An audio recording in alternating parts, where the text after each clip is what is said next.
yang kita dengar, saya bisa memadamkan neraka jahanam.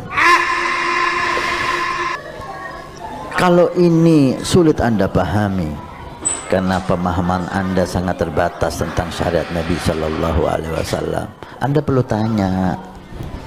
Jangan Anda langsung memvonis orang-orang saleh. Anda akan malu dan Anda dicap sebagai orang yang kurang ajar sama aulia. Anda gak paham kok langsung memvonis. Suudzon itu namanya. Meninggal Habib Abu Bakar, gempar satu kota Aden. Siapa yang gak kenal Habib Abu Bakar? Di Aden tuh ada museum susu, masih ada. Habib Abu Bakar tuh waktu masuk Aden ditantang. Kalau engkau benar orang soleh wali mau masuk sini, turunin hujan susu dulu. Habib Abu Bakar tuh terkenal di kota Aden. Dia waktu mau masuk Aden doa, ya sama subbil laban walad Abdullah dakhala Aden. Kayak langit turunin hujan susu, anak Abdullah mau masuk Aden. Karamahnya itu hebatnya. Serah ente nggak percaya di Aden ada museumnya, ada susunya sampai sekarang. Nggak bisa diminum lagi itu susu dari tahun kapan. Dia nulis wasiat minta dimandiin jenazah sama orang kaya raya. Pas dibaca wasiatnya bingung orang kaya. Orang kaya kagak ngaji, kagak apa, gimana mandiin jenazah? Gimana mandiin jenazah? Bingung, semua orang bingung gimana. Yang paling bingung si orang kaya ini, saya disuruh mandiin jenazah Abu Bakar, apa nggak salah ini? Tahu-tahu tanya-tanya, teliti-teliti, Abu Bakar punya urusan apa waktu dipersiapkan jenazahnya? Abu Bakar punya utang sama satu orang, berapa? 50.000. Oh, saya baru tahu, kata dia. Jadi makna dari wasiatnya Abu Bakar mandiin jenazah, bukan mandiin jenazah secara nampak, tapi mandiin jenazah, mandiin utangnya, bayarin. Akhirnya dilunasin tuh 50.000 daripada dirham tersebut. Ya, seperti kalimat Sayyidina Syekh Abu Bakar bin Salim atau kalimat aulia di zamannya ketika mulai beliau ada malaikat pencatat amal kejelekan diliburkan oleh Allah Subhanahu wa taala. Ini kalau lo kan muka lokal. Limited edition ini. Muka-muka impor. Kalau lo kan muka lokal. Hidung pesek, pipi tembem. Mata belok. Persis kayak celengan Semar.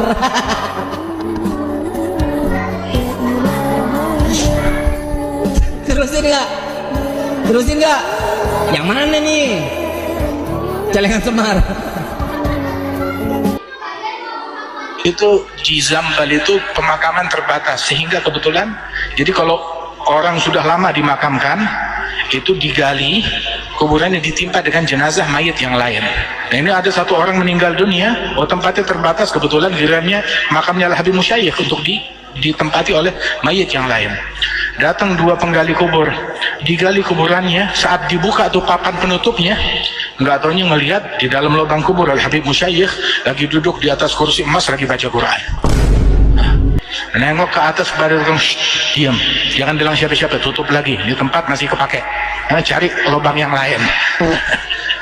Jangan bilang siapa-siapa, kalas. Dan alhamdulillah Indonesia merupakan negara yang insya Allah dengan anak cucu Nabi Muhammad SAW terbesar di dunia. Gak ada yang lebih banyak di Indonesia terbesar di dunia. Bangsa ini akan aman, bangsa ini akan sejahtera, bangsa ini akan makmur selama anak cucu Nabi Muhammad SAW tidak diganggu, tidak diusik, dimuliakan, dicintai, disayangi. Karena apa? Ada doa dari kakeknya, pemimpin kita semua, baginda Muhammad Sallallahu Alaihi Wasallam. Nah, tapi kalau udah mulai gaya, Habib kok seperti itu. Nah, ini santri gaya. Ya, umat Islam mulai gaya, mulai mengkoreksi Habibnya, mulai mengkoreksi ulama-ulama dari anak cucu Nabi Muhammad SAW. Orang yang seperti itu mirip dengan iblis. Orang yang seperti itu mirip dengan iblis.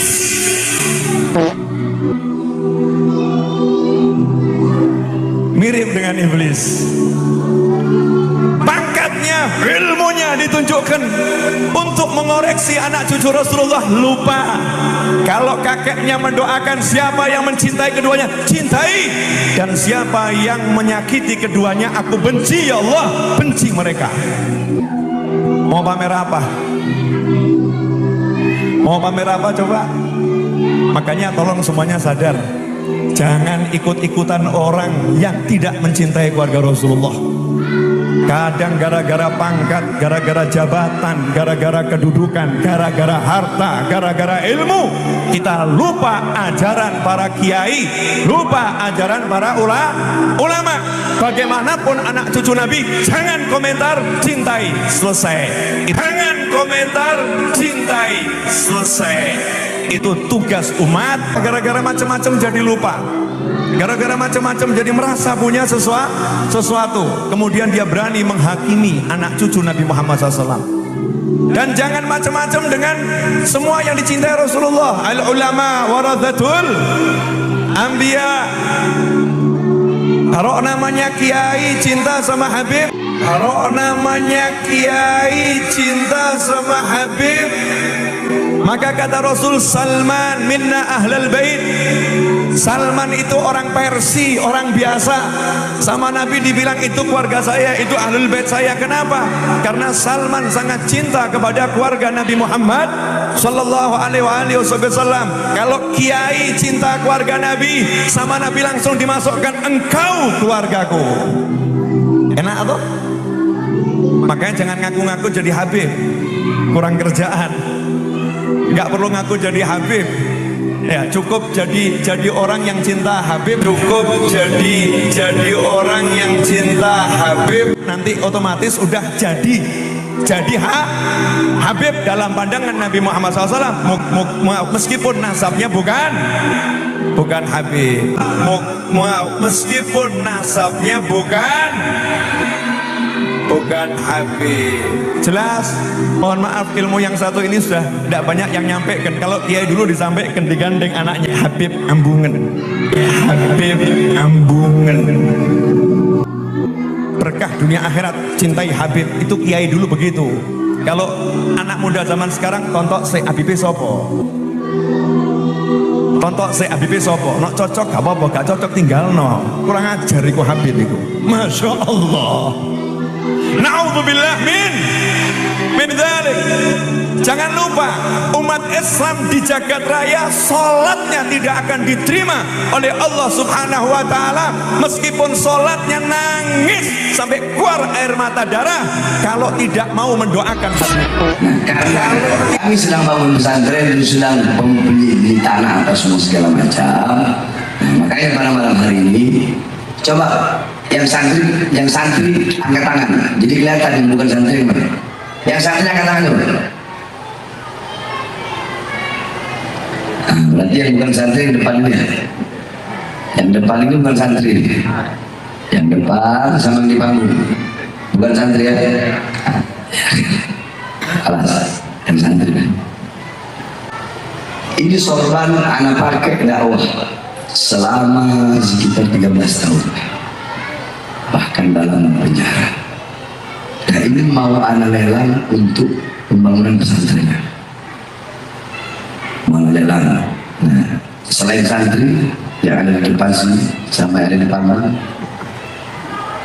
siapa yang mau beli ini uangnya buat pesantren. Anak buka mulai 10 juta. Siapa? Minta orang jalan di mobil lebih cepat pada yang buat pesantren 10 juta. Ada lagi yang lebih? Terima kasih. Udah lagi terus 10 juta. Siapa lagi? Ada lebih?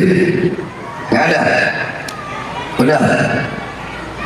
Ya akhir, beliau mudah-mudahan barokah di akhirat. Masya Allah mendapatkan keberkahan dari dakwah yang selama ini yang pakai kemana-mana. Insya Allah beliau ikut mendapatkan keberkahan. Amin amin. Rabbal alamin. Ya, itu saja sedikit nasihat yang saya sampaikan. Kurang. Habib Umar Al-Muhdar radhiyallahu anhu itu dulu satu tarikan nafas bisa digunakan untuk baca Ya Latif sebanyak 1000 kali. Nah, jadi Allah menyampaikan ke kutub dulu. Kalau kutub mengiyakan, maka turun adab. Jadi terjadi tsunami, terjadi gempa apa di dunia, itu sudah di ACC sama kutub.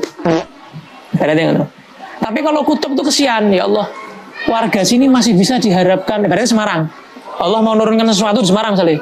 Kutub, ya Allah, warga Semarang masih bisa diharapkan tobatnya. Terus saya yang nanggung. Karena sudah mubrom. Qadha Allah itu kan sudah apa? Mubrom, pun pasti kan ngoten kan. Sudah pasti terjadi yang di umul kitab nggih. Yang di Lauhul Mahfuz kan masih bisa dirubah. Kan yamhullahu ma yasha'u wa yutsbit. Bisa ada dihapus, bisa ada yang ditetapkan diteruskan. Tapi wa indahu umul kitab.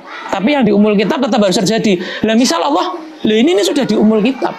Ya aku sing natai ya Allah. Makanya wali-wali kutub itu kan banyak yang penyakitnya parah. Contoh, yang masyhur terakhir kali itu Habib niki, Habib Abdul Qadir bin Ahmad Asghaf. Ini yang terakhir yang masyhur, semua aulia awali seluruh dunia sepakat. Semua ahli sufi dunia sepakat. Beliau kutub zamannya. Umurnya 100 lebih. Beliau di akhir hayat nggak bisa bicara. Sudah sampai nyon sewu. Sampai keluar apa? Air liurnya itu. Nah, tisunya itu yang gerebutan wong sak donya. Malam Rabu baca Hadrobah Saudan, malam Kamis baca Burdah, malam Jumat baca Jaliyatul Qadar sama Yasin 40 kali. Baru 40 kali. Bagaimana Habib Abu Bakar bin Abdullah Al-Attas? Habib Abu Bakar bin Abdullah Al-Attas 1 kali duduk baca Yasin 90.000 kali.